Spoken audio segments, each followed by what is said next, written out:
Selamat pagi jemaat yang dikasih Tuhan. Sungguh satu anugerah yang luar biasa kita masih bisa ibadah pagi ini. Kita mau ibadah sama-sama. Mari sebelum kita mulai, kita akan minta pimpinan dan penyertaan daripada Tuhan. Mari kita berdoa. Bapa yang baik, kami sungguh mengucap syukur kalau pagi ini kami boleh kembali berkumpul, kami boleh sama-sama datang ke hadirat-Mu Tuhan untuk ibadah. Biarlah Tuhan pimpin pertemuan kami Tuhan dari awal sampai akhir, dan kami berdoa Tuhan supaya Tuhan bebas bergerak di tengah kami. Kami bawa hati kami datang kepadamu Tuhan, kami mau menyembah Tuhan, kami mau menaikkan pujian-pujian kami Tuhan, kami juga mau buka hati supaya Tuhan bebas berbicara, supaya kami bisa mengerti apa yang menjadi kehendak Tuhan dalam hidup kami dan kami bisa menghidupinya. Terima kasih Bapa, kami sungguh mengucap syukur dan menyerahkan ibadah pagi ini hanya di dalam nama Tuhan Yesus. Biarlah pertolongan kita adalah pertolongan yang dalam nama Tuhan Yesus yang menjadikan langit dan bumi, yang tetap setia untuk selama-lamanya. Turunlah atas kita sekalian anugerah dan damai sejahtera dari Allah Bapa dan Tuhan kita, Yesus Kristus. Amin. Bagaimana nih kabarnya Bapak Ibu Saudara semua, baik jemaat Gereja Sidang Kristus maupun bagi Anda-Anda yang mengikuti channel ini, channel dari Gereja Sidang Kristus. Biarlah dimanapun saudara ada diberkati Tuhan, dan biarlah hari-hari yang kita alamin, yang kita lalui, itu kita bisa melihat kebesaran Tuhan, kemegahan Tuhan, di mana hari demi hari kita bisa lihat keajaiban-keajaiban Tuhan, mukjizat-mukjizat Tuhan, bahkan pengalaman-pengalaman kita bersama dengan Tuhan memang membuktikan bahwa Dia adalah satu-satunya Allah yang layak dipuji dan disembah. Mari kita naikkan pujian, mari kita agungkan, mari kita megahkan Tuhan, mari kita angkat pujian. Besarlah Tuhan, puji Dia, besarlah Tuhan. Besarlah Tuhan, puji Dia, besarlah Tuhan, seluruh semesta ajaib, besarlah Dia Tuhan.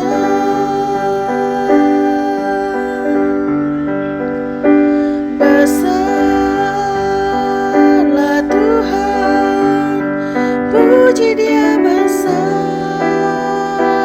Tuhan, seluruh semesta ajaib, besarlah Dia Tuhan.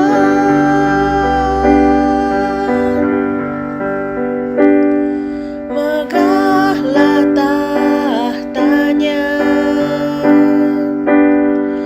penuh kemuliaannya, bumi bersuka, bumi bersuka, terangnya bersinar, kegelapan telah sirna, sujudlah padanya, sujudlah padanya. Besarlah Tuhan, puji Dia, besarlah Tuhan, seluruh semesta ajaib, besarlah Dia Tuhan.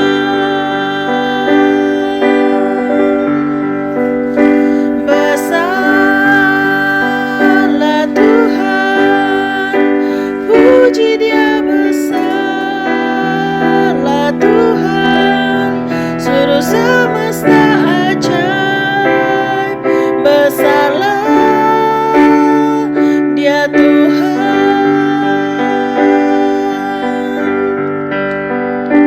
How great is our God, sing with me, how great is our God, and all will see how great is our God.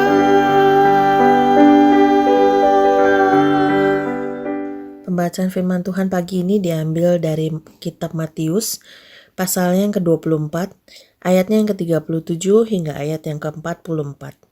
Matius 24 ayat 37 hingga ayat yang ke-44. Mari kita membacanya bersama-sama. Nasihat supaya berjaga-jaga. Ayat 37. Sebab sebagaimana halnya pada zaman Nuh, demikian pula halnya kelak pada kedatangan Anak Manusia. Sebab sebagaimana mereka pada zaman sebelum air bah itu makan dan minum, kawin dan mengawinkan, sampai kepada hari Nuh masuk ke dalam bahtera, dan mereka tidak tahu akan sesuatu sebelum air bah itu datang dan melenyapkan mereka semua. Demikian pula lah halnya kelak pada kedatangan Anak Manusia. Pada waktu itu, kalau ada dua orang di ladang, yang seorang akan dibawa dan yang lain akan ditinggalkan. Kalau ada dua orang perempuan sedang memutar batu kilangan, yang seorang akan dibawa dan yang lain akan ditinggalkan. Karena itu berjaga-jagalah, sebab kamu tidak tahu pada hari mana Tuhanmu datang. Tetapi ketahuilah ini, jika tuan rumah tahu pada waktu mana pada malam hari pencuri akan datang, sudahlah pasti ia berjaga-jaga dan tidak akan membiarkan rumahnya dibongkar. Sebab itu, hendaklah kamu juga siap sedia, karena Anak Manusia datang pada saat yang tidak kamu duga. Demikianlah firman Tuhan. Mari sekarang saya undang jemaat semua untuk mengakui iman percaya kita dalam pengakuan iman rasuli. Aku percaya kepada Allah, Bapa yang Maha Kuasa, Khalik langit dan bumi, dan kepada Yesus Kristus, Anaknya yang tunggal Tuhan kita, yang dikandung daripada Roh Kudus, lahir dari anak darah Maria, yang menderita sengsara di bawah pemerintahan Pontius Pilatus, disalibkan, mati dan dikuburkan, turun ke dalam kerajaan maut. Pada hari yang ketiga, bangkit pula dari antara orang mati, naik ke surga, duduk di sebelah kanan Allah, Bapa yang Maha Kuasa, dan dari sana ia akan datang untuk menghakimi orang yang hidup dan yang mati. Aku percaya kepada Roh Kudus, gereja yang kudus dan persekutuan orang kudus, pengampunan dosa, kebangkitan orang mati, dan hidup yang kekal. Amin. Bapak Ibu Saudara, lewat pengalaman-pengalaman yang kita alami hari demi hari, kita bisa melihat kebesaran Tuhan, kita bisa melihat gerakan Tuhan dalam kehidupan kita. Maka jangan pernah ada apapun yang dapat merusak, yang dapat merebut, yang dapat memutuskan hubungan kita dengan Tuhan. Justru kita harus memperkuat, kita pegang terus Tuhan, jangan pernah lepaskan Tuhan. Biarlah kalau kita hidup untuk Tuhan. Yesus, Kau kebenaran yang menyelamatkanku. Kau memberikanku hidup dan pengharapan.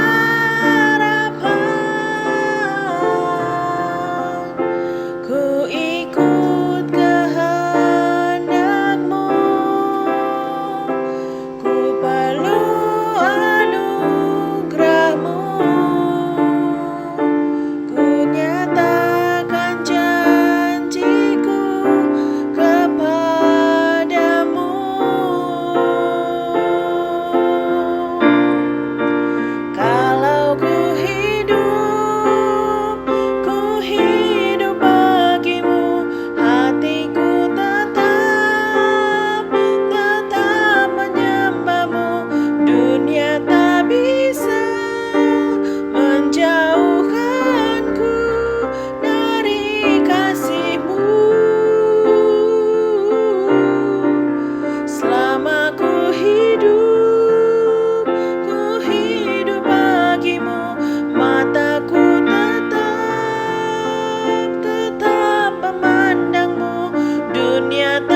Selamat hari Minggu, jemaat yang kekasih dalam Tuhan Yesus.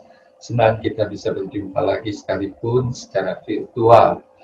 Bagaimana kabarnya? Saya harap semua baik dalam perlindungan Tuhan, meskipun dalam situasi pandemi ini. Saudara yang kekasih, mari kita mau merenungkan firman Tuhan. Pagi ini saya ingin mengajak kita membahas satu tema tentang berjaga-jaga. Mari kita baca dari Matius pasal 24 ayat 37 sampai 44. Demikian saya akan bacakan. Sebab sebagaimana hal pada zaman Nuh, demikian pula halnya kelak pada kedatangan Anak Manusia. Sebab sebagaimana mereka pada zaman sebelum air bah itu, makan dan minum, kawin dan mengawinkan, sampai kepada hari Nuh masuk ke dalam bahtera. Dan mereka tidak tahu akan sesuatu sebelum air bah itu datang dan melenyapkan mereka semua. Demikian pula halnya kelak pada kedatangan Anak Manusia. Pada waktu itu kalau ada dua orang di ladang, yang seorang akan dibawa dan yang lain akan ditinggalkan.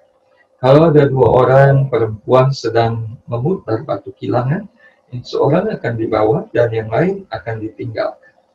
Karena itu berjaga-jagalah, sebab kamu tidak tahu pada hari mana Tuhanmu datang. Tetapi ketahuilah ini, jika tuan rumah tahu pada waktu mana pada malam hari pencuri akan datang, sudahlah pasti ia berjaga-jaga, dan tidak akan membiarkan rumahnya dibongkar. Sebab itu hendaklah kamu juga siap sedia, karena Anak Manusia datang pada saat yang tidak kamu duga. Mari kita berdoa terlebih dahulu.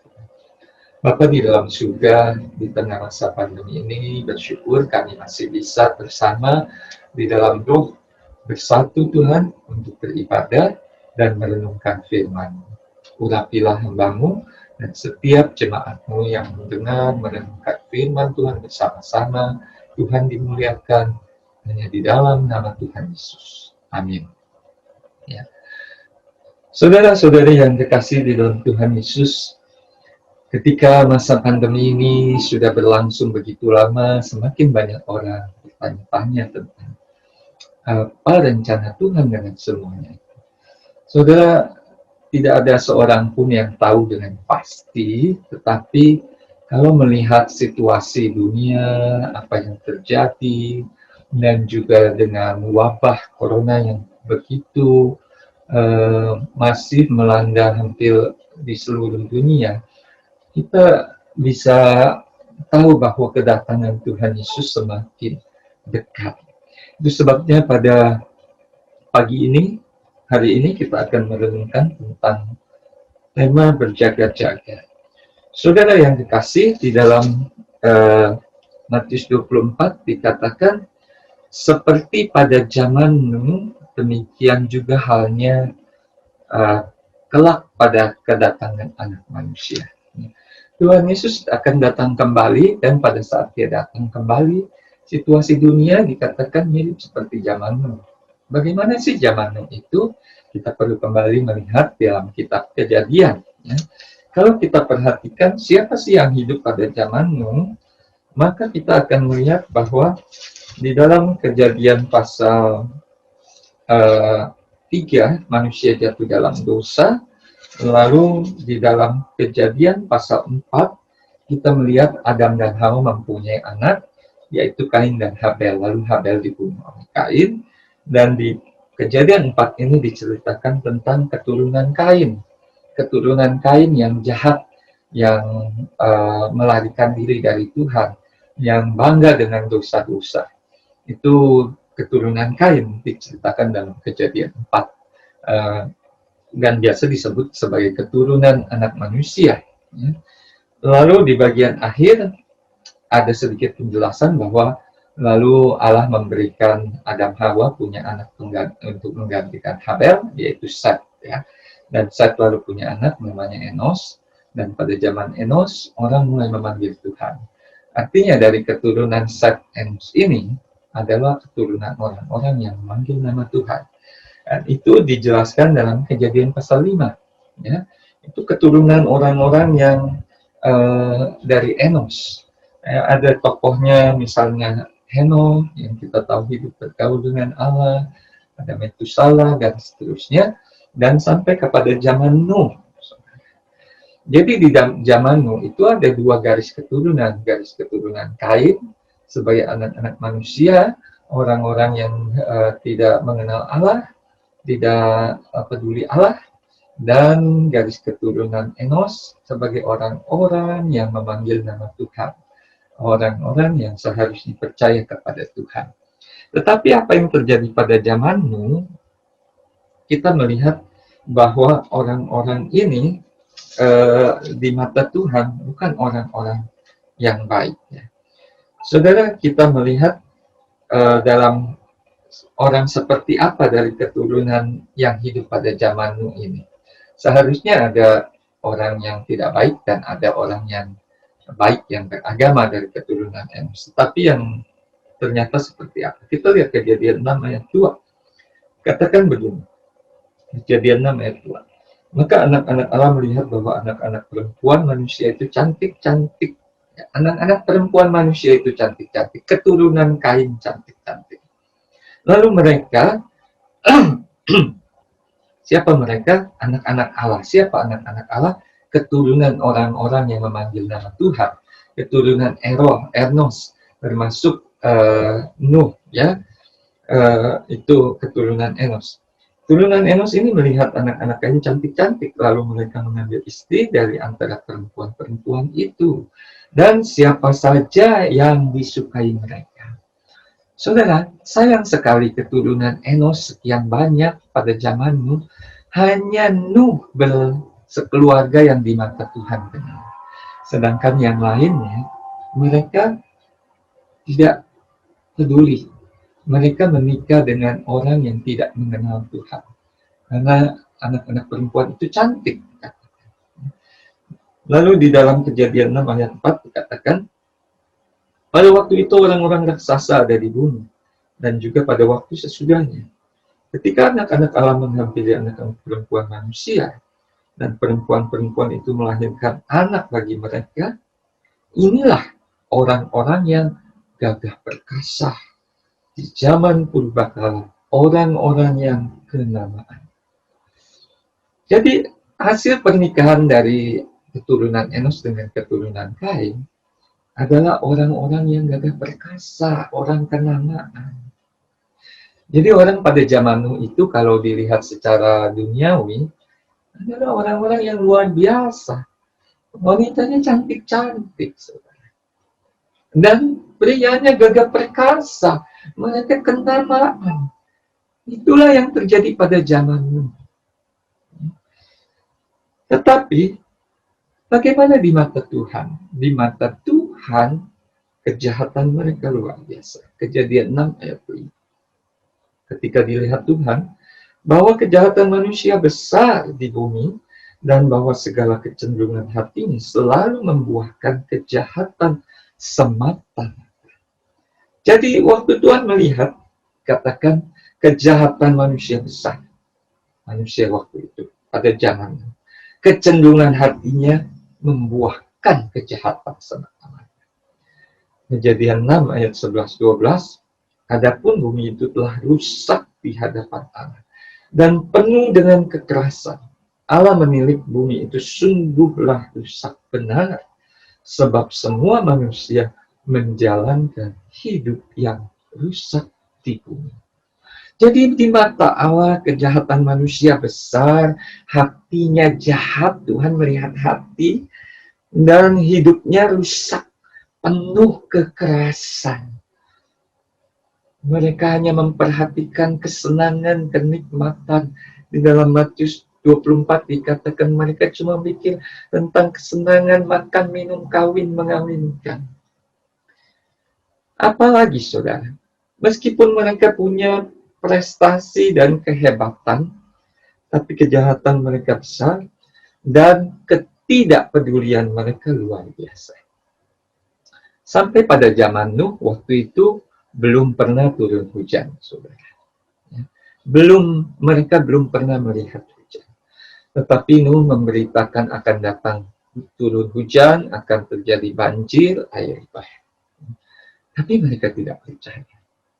Lalu ada tanda ajaib yang terjadi, saudara. Dikatakan di dalam Kejadian 7 ayat 8 sampai 10. Dari binatang yang tidak haram dan yang haram, dari burung-burung dan dari segala yang merayap di muka bumi, datanglah sepasang mendapatkan ke dalam bahtera itu, jantan dan betina, seperti yang diperintahkan Allah kepadanya. Setelah 7 hari, datanglah air bah meliputi bumi.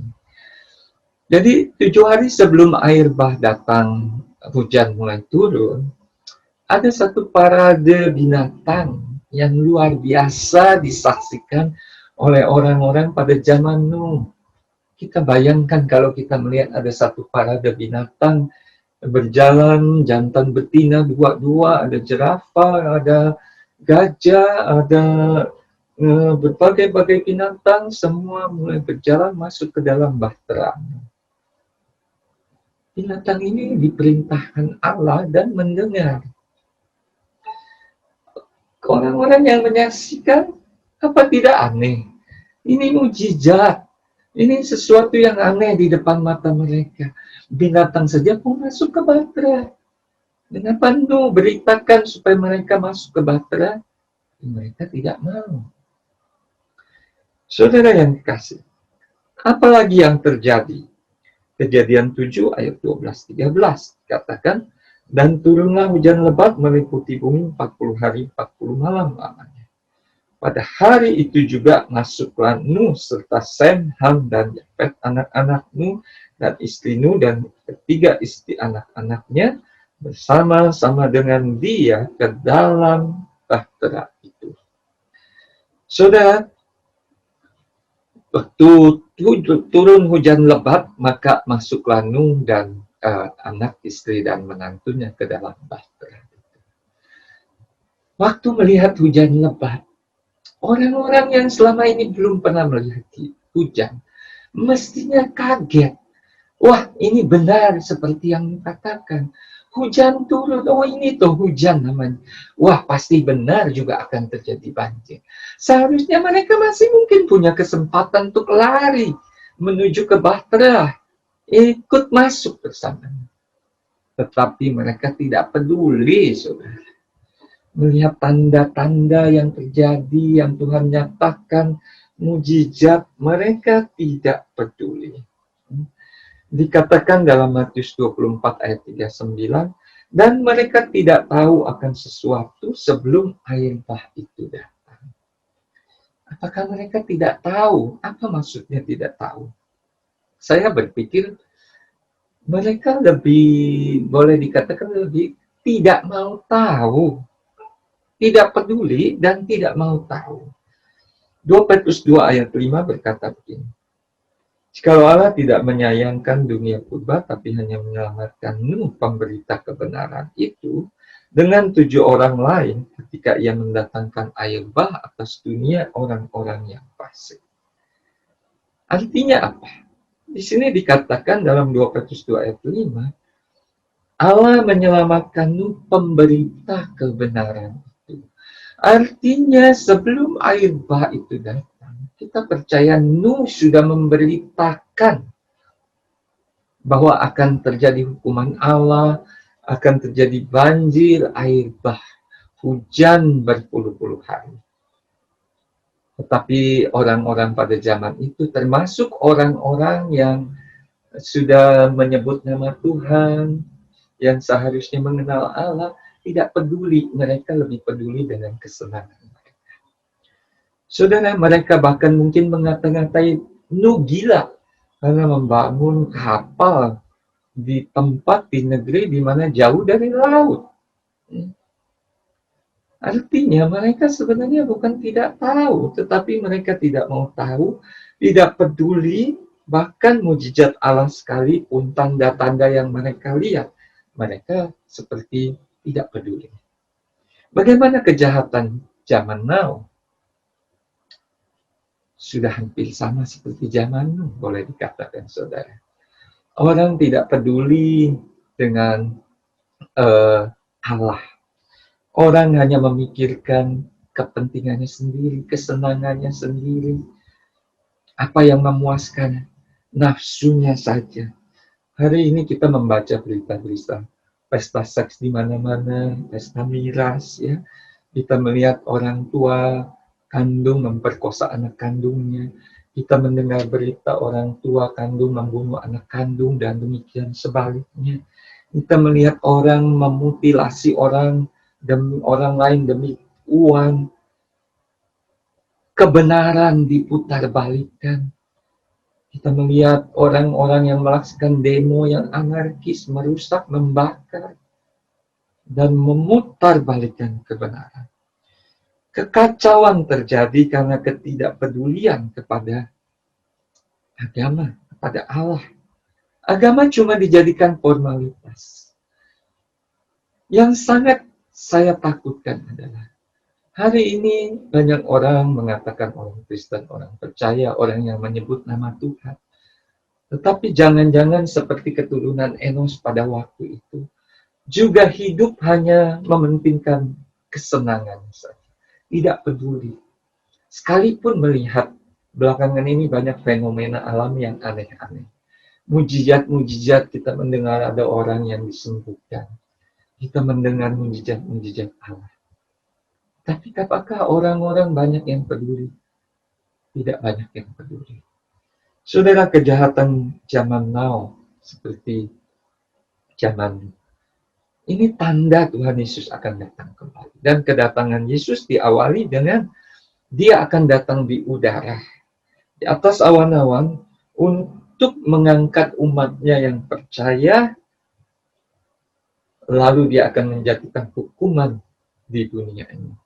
Yaitu bagi orang-orang yang tidak percaya kepada Tuhan Yesus. Inilah yang disebut rapture atau pengangkatan orang percaya.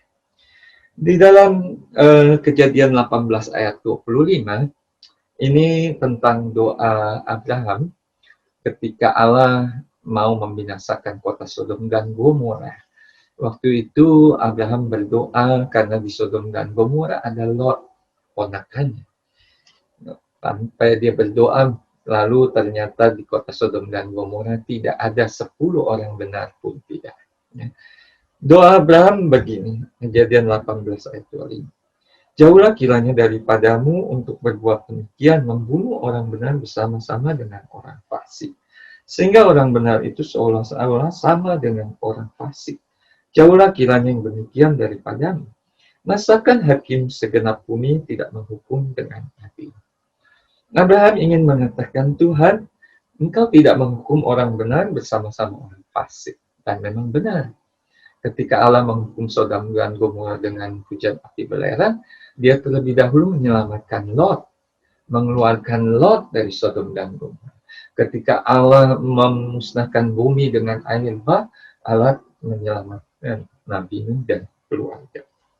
Saudara, dalam 2 Petrus pasal 2 ayat 6 dan 7 dikatakan begini. Dan jikalau Allah membinasakan kota Sodom dan Gomora dengan api dan dengan demikian memusnahkannya dan menjadikannya suatu peringatan untuk mereka yang hidup fasik di masa-masa kemudian. Tetapi ia menyelamatkan Lot, orang benar yang terus-menerus menderita oleh cara hidup orang-orang yang tidak mengenal hukum dan yang hanya mengikuti hawa nafsu mereka saja. Jadi ketika Allah membinasakan kota Sodom dan Gomora, Allah menyelamatkan Lot. Ayat 9, 2 Petrus 2 ayat 9, maka nyata bahwa Tuhan tahu menyelamatkan orang-orang saleh dari pencobaan dan tahu menyimpan orang-orang jahat untuk disiksa pada hari penghakiman. Ya, jadi Tuhan sekali lagi menyelamatkan orang-orang yang percaya kepada Dia dari hukuman yang akan dijatuhkan atas dunia ini. Dan dalam Matius 24 ayat 40-41 dikatakan, kalau saudara baca, ada 2 orang yang di ladang, satu diangkat, satu ditinggalkan. Ada 2 perempuan sedang menggiling di batu kilangan, yang seorang diangkat, seorang ditinggalkan. Artinya apa? Ini mewakili, lalu yang 2 orang ini mewakili 1 orang yang percaya kepada Tuhan, 1 yang tidak. Maka orang yang percaya kepada Tuhan Yesus pada saat hari rapture itu, Tuhan Yesus datang di angkasa, orang yang percaya kepada Tuhan Yesus diangkat. Sedangkan orang yang tidak percaya akan tetap tinggal dan mengalami hukuman Allah. Ya. Saudara-saudara yang kasih, Yohanes 14 ayat 3 berkata begini, dan apabila aku telah pergi ke situ dan telah menyediakan tempat bagimu, aku akan datang kembali dan membawa kamu ke tempatku supaya di tempat di mana aku berada, kamu pun berada. Membawa kamu ke tempatku, atau terjemahan lain mengambil, ya, menarik seperti itu. Dan saudara, Tuhan Yesus mengatakan dia sudah naik ke surga, menyediakan tempat bagi kita. Tapi satu hari dia akan datang, dia akan mengambil orang percaya dan membawanya ke surga. Ya, jadi Tuhan akan melindungi orang percaya dari hari pencobaan yang akan datang atas seluruh dunia. Itu dikatakan dalam Wahyu 3 ayat 10. Karena engkau menuruti firman-Ku untuk tekun menantikan aku, maka aku pun akan melindungi engkau dari hari pencobaan yang akan datang atas seluruh dunia untuk mencobai mereka yang diam di bumi. Tuhan akan melindungi kita dari hari pencobaan, dari masa antikristus. Kita akan diangkat, ya. Dan lebih jelas lagi dikatakan dalam 1 Tesalonika 4 ayat 16-17. Ini ayat-ayat tentang rapture, ya. Demikian 1 Tesalonika 4 16-17. Sebab pada waktu tanda diberi, yaitu pada waktu penghulu malaikat berseru dan sangkakala Allah berbunyi, maka Tuhan sendiri akan turun dari surga, dan mereka yang mati dalam Kristus akan lebih dahulu bangkit. Sesudah itu, kita yang hidup, yang masih tinggal, akan diangkat bersama-sama dengan mereka dalam awan menyongsong Tuhan di angkasa. Demikianlah kita akan selama-lamanya bersama-sama dengan Tuhan. Jelas sekali dikatakan yang pertama, orang yang mati dalam Kristus akan bangkit. Lalu kita yang hidup, kita diubah. Lalu kita akan diangkat bersama-sama menyongsong Tuhan di angkasa. Paulus mengatakan kepada jemaat Korintus dalam 1 Korintus 15, 51, 52 demikian. Sungguhnya aku menyatakan kepadamu suatu rahasia. Kita tidak akan mati semuanya, tapi kita semuanya akan diubah dalam sekejap mata pada waktu bunyi nafiri yang terakhir. Sebab nafiri akan berbunyi dan orang-orang mati akan dibangkitkan dalam keadaan yang tidak dapat binasa. Dan kita semua akan diubah. Sama seperti tadi Tesalonika. Paulus mengatakan rahasia ini yaitu tentang akhir zaman, tentang kedatangan Yesus. Waktu nafiri berbunyi, orang mati dibangkitkan, kita yang hidup diubah, dan kita akan berjumpa dengan Tuhan di angkasa. Saudara yang kekasih, kita sudah mengetahui hal ini. Maka di dalam Matius 24 ayat 42 sampai 44 menjadi peringatan bagi kita. Karena akan terjadi rapture ini, dan rapture ini adalah pasti, saudara. Kedatangan Yesus ini adalah pasti. Maka kita diminta berjaga-jaga. Karena kedatangan Yesus ini pasti, dan kedatangan Yesus ini waktunya tidak diketahui kapan. Bisa tiba-tiba mendadak rapture itu terjadi. Tidak diketahui secara pasti. Itu sebabnya kita harus berjaga-jaga. Saudara yang kekasih, saya tidak bisa menjelaskan berpanjang lebar tentang bagaimana berjaga-jaga, tetapi kalau saudara membaca Matius 24, 25, itu semua tentang kedatangan Yesus dan sikap kita sebagai orang percaya. Pasal 24 ayat 45 sampai 51 itu menceritakan tentang hamba-hamba Tuhan yang disuruh melayani tetapi kehidupannya tidak benar, ya. Mereka malah mabuk-mabuk, minum-minum dan sebagainya, melakukan kekerasan. Artinya apa? kita perlu berjaga-jaga memperhatikan buah kehidupan kita. Apakah ada perubahan hidup di dalam diri kita? Sebagai orang yang percaya kepada Tuhan, punya iman. Kalau iman yang benar, akan terjadi perubahan hidup. Hidup yang benar, iman yang benar pasti akan ada karakter-karakter yang berubah, yang berbuah, yang baik, bukan terus jahat. Apakah diri saudara sudah terjadi perubahan hidup? Matius 25 ayat 1-13 itu perumpamaan tentang 5 gadis bijaksana dan 5 gadis bodoh yang menanti kedatangan tuannya, pengantin, kedatangan Yesus. Sini ingin mengajarkan setia dalam hal apa? 5 gadis bodoh ini kehabisan minyak, apinya padam. Di sini mengajar kita untuk berjaga-jaga, kita disuruh setia memelihara iman yang hidup. Saudara, jangan sampai waktu Yesus datang, kita sedang tidak setia. Karena ada banyak orang yang tidak setia karena kesenangan dunia. Ada orang demi menikah dengan orang lain, meninggalkan Tuhan dan sebagainya. Berjaga-jaga, tetap setia, tetap beriman sampai Tuhan Yesus datang kedua kali.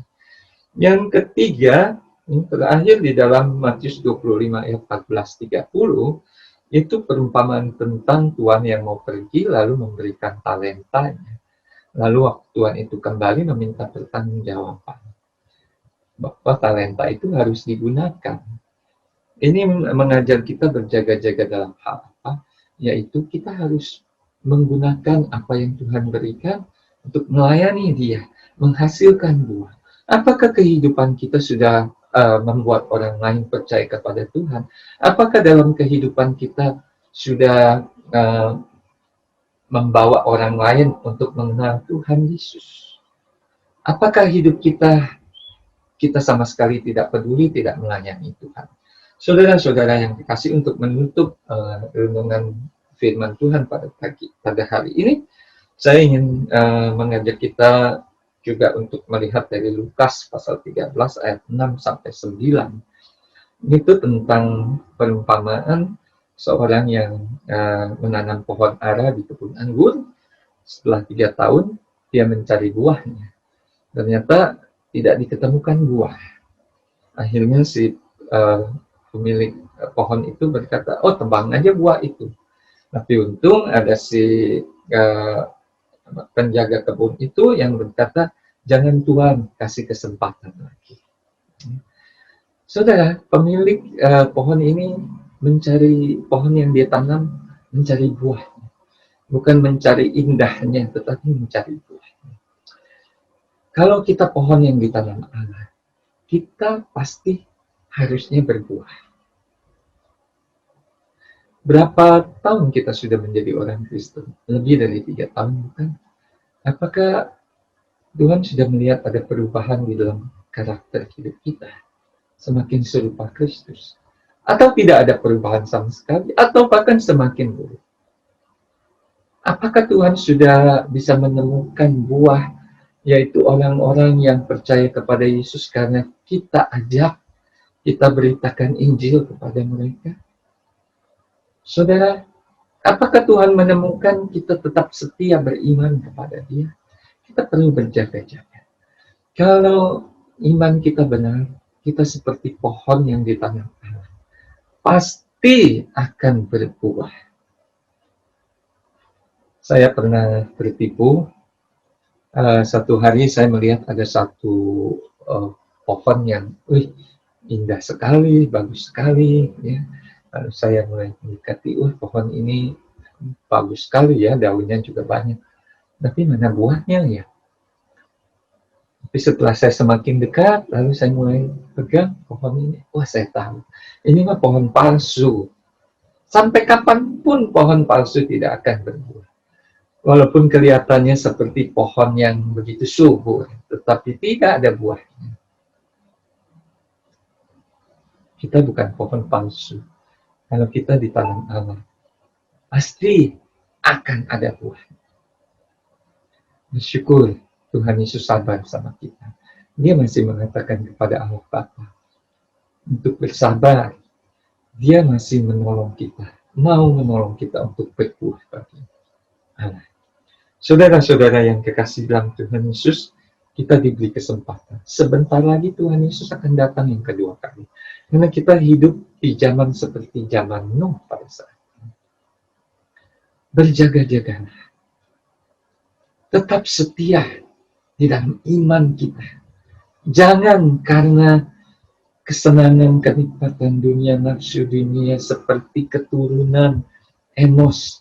Walaupun di mulut masih memanggil Allah, tapi tidak peduli kepada Allah. Hari ini perhatikan fenomena alam, perhatikan mujizat Allah, dan terutama perhatikan firman Tuhan. Allah berbicara melalui semuanya itu seperti pada zaman. Supaya kita berjaga-jaga, karena kita tahu Tuhan Yesus segera datang kembali. Saudara, mari kita berdoa, minta belas kasihan Tuhan, pertolongan Tuhan, supaya ketika Tuhan Yesus datang kembali, kita diangkat. Karena dia melihat kehidupan kita sebagai orang yang berjaga-jaga, yang setia, yang berbuah bagi dia. Diangkat dan dibawa untuk tinggal selama-lamanya bersama dengan dia. Tuhan memberkati. Mari kita berdoa. Kami mengucap syukur kepadamu Bapa karena firman-Mu memberi peringatan kepada kami. Kami tahu kami hidup pada masa ini seperti masa pada zaman-Mu, di mana begitu banyak orang, bahkan orang-orang yang memanggil nama Tuhan yang beragama, tapi hanya hidup mementingkan masalah makan dan perut mereka, hanya mementingkan masalah kawin dan mengawini Tuhan. Tetapi di mata Tuhan kehidupannya rusak. Tuhan tolong kami tidak ingin menjadi orang-orang yang seperti ini, tapi kami ingin menjadi orang yang berjaga-jaga. Sehingga ketika Tuhan Yesus datang untuk menghukum dunia, kami boleh diangkat Tuhan, kami boleh diluputkan dari semua hukuman Allah. Kami boleh dibawa ke rumah Allah, ke rumah Bapa di surga. Terima kasih Tuhan, pakailah hidup kami selama masih ada kesempatan ini untuk berbuah bagi kemuliaan Tuhan. Dalam nama Tuhan Yesus kami bersyukur dan berdoa. Amin.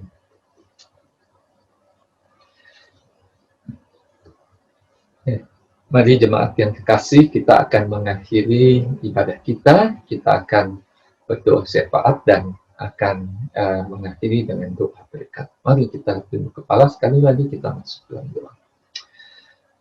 Sekali lagi kami memuji Engkau, ya Tuhan, Allah pencipta kami, karena kami percaya di dalam masa pandemi ini juga Bapa, Engkau tidak berdiam diri, Engkau senantiasa memberi damai sejahtera-Mu kepada anak-anak-Mu. Kami berdoa buat jemaat-jemaat Tuhan, Engkau sendiri yang menolong mereka Bapa, baik kehidupan jasmani mereka, usaha pekerjaan mereka di tengah situasi ekonomi ini, mereka tetap Tuhan dicukupkan oleh Tuhan. Lindungi mereka dari segala yang jahat Tuhan, terutama iman dan kerohanian, supaya jemaat-jemaat Tuhan menjadi orang-orang yang bukan hanya di mulut menyebut nama Tuhan, tetapi sungguh berjaga-jaga menantikan kedatangan Tuhan Yesus yang kedua kali. Ngapa Engkau berkati seluruh hamba Tuhan dan gereja-Mu di tempat ini. Engkau memberkati para majelis Tuhan. Kami berdoa menyerahkan ke dalam tangan Tuhan. Apabila ada jemaat yang sedang sakit, Tuhan jamah dan Tuhan sembuhkan. Terima kasih Bapa, bagi pemerintah kami juga Tuhan yang memberi perlindungan, pemerintahan yang sah, Tuhan yang menjaga, melindungi, dan berhikmat untuk bisa membawa bangsa dan negara ini semakin hari semakin menuju kepada masa depan yang lebih baik lagi. Berdoa buat bangsa Indonesia, Tuhan kasihani supaya bangsa ini juga takut akan Tuhan dan mendukung usaha-usaha pemerintah, diberi hikmat juga Tuhan. Terpuji nama-Mu. Sebentar kami akan menyerahkan hidup kami, melanjutkan hari-hari kami di masa pandemi ini. Biarlah Tuhan, Engkau memberikan berkat-Mu atas setiap kami. Amin. Terima kasih untuk firman Tuhan yang telah disampaikan, dan biarlah kita dapat melakukannya dalam kehidupan kita, sehingga hidup kita makin hari makin menyenangkan hati Tuhan. Sebentar kita akan menutup ibadah kita. Mari kita akan angkat pujian doksologi dan kemudian ditutup dengan doa berkat.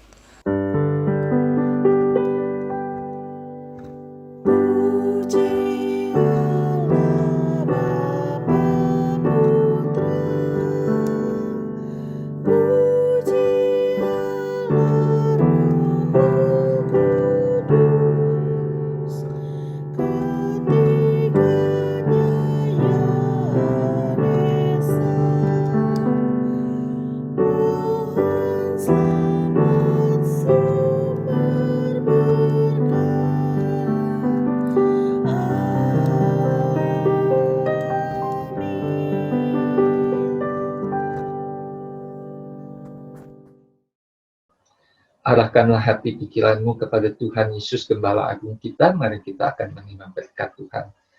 Kiranya kasih karunia dari Allah Bapa, damai sejahtera dari Tuhan Yesus Kristus, pimpinan dan pertolongan Roh Kudus dalam masa pandemi ini tetap menyertai engkau, memberi kekuatan, supaya engkau boleh hidup berjaga-jaga sampai Tuhan Yesus datang yang kedua kali.